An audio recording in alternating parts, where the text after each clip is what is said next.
some of us could say bonjour, some of us could say guten Morgen, and so on, but I can say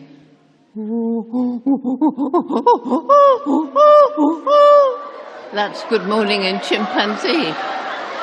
Born in 1934, Dr. Jane Goodall was a British life scientist who specialized in primatology and anthropology.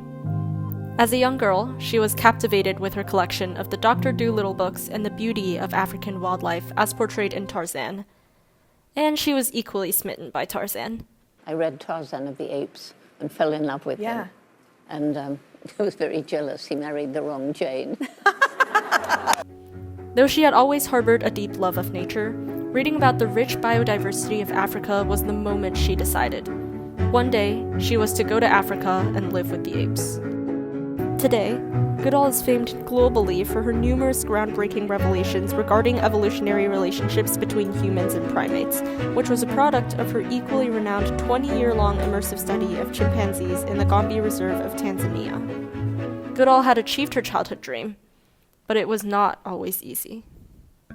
Beginning her research alone was difficult. As a young woman in a heavily male-dominated field, Goodall faced severe sexism in the academic space. Her ambitions were doubted upon by fellow male scientists, and her ideas were often dismissed.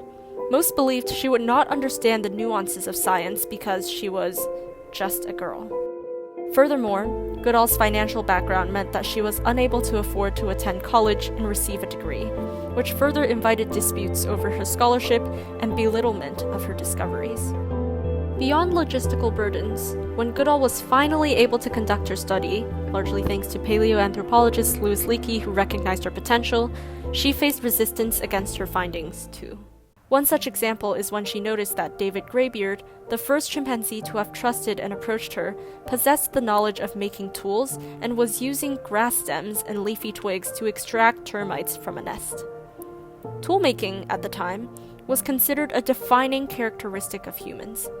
We were quite literally known as man the toolmaker. Thus, Goodall's discovery raised anthropological questions of the relationship between humans and animals, best summarized by Leakey's famous remark, "Now we must redefine tool, redefine man, or accept chimpanzees as humans." Another instance that exemplifies the controversiality of Goodall's research is when she confirmed that animals were highly sentient beings with rich emotional and social lives, contrary to the previously popular belief of behaviorism, a concept pioneered by American psychologist John Watson, which stated that animals were not driven by internal thoughts and feelings, and rather learn through conditioning via environmental stimuli.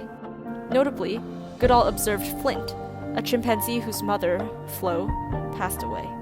Goodall noted that for 5 consecutive days after Flo's death, but before Flint had realized what had happened, Flint would walk to her body and lift her hand so she could groom him. Later, when flies began nesting in Flo's ear and Flint properly registered her death, he climbed the tree that they had nested together, walked it slowly as he pondered, then passed away lying beside her. From this, Goodall solidified her belief that animals, like humans, could feel emotions and experience thoughts.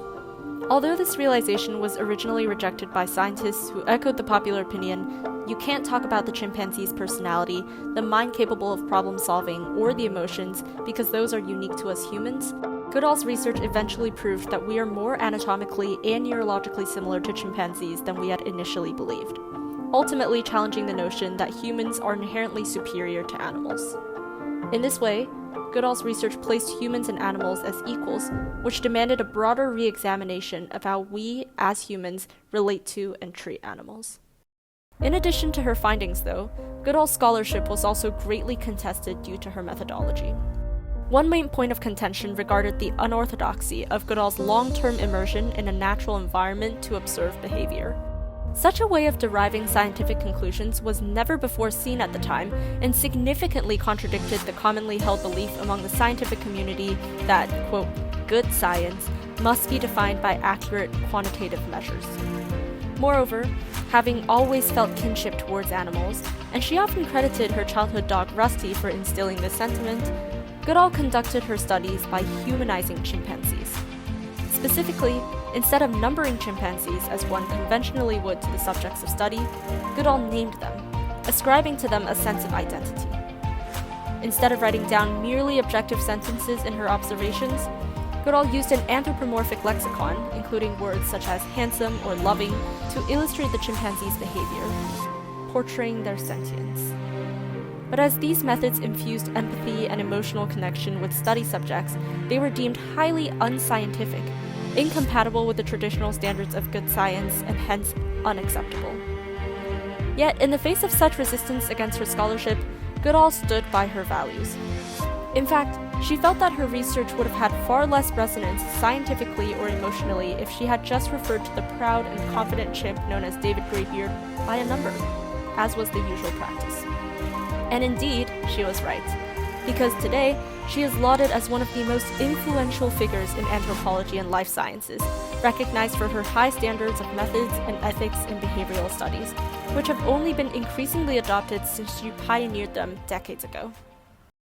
As Goodall's research came to an end and she left Gombe, however, she did not stop advocating for animal rights and the protection of our environment. In multiple ways, even after her passing, she continues revolutionizing the way we view wildlife and nature today. Having been appointed a United Nations Messenger of Peace in 2002, Goodall has used her platform to communicate the salience of equal, ethical treatment of animals, publicly condemning concentrated animal feeding operations as well as politicians who deny the climate crisis's potential effect on Earth's wonderful biodiversity. Furthermore, Goodall's Jane Goodall Institute rehabilitates chimpanzees in Africa, while her Roots and Shoots program encourages youth across 60 countries to take even small actions in favor of the environment, because, as her research proved, with our interconnectedness, millions of small actions can accumulate into a significantly meaningful environmental effort to protect our Mother Nature. Independently, her legacy serves as an inspiration for young girls and aspiring scientists everywhere that, despite powerful resistance, it is possible to make an impact where it matters, as long as you hold the perseverance and compassion for the beings around you. Dr. Jane Goodall sadly passed away on October 1st, 2025. In a recent Netflix film that was released shortly after Dr. Jane Goodall's passing, she imparts us with her final words of wisdom.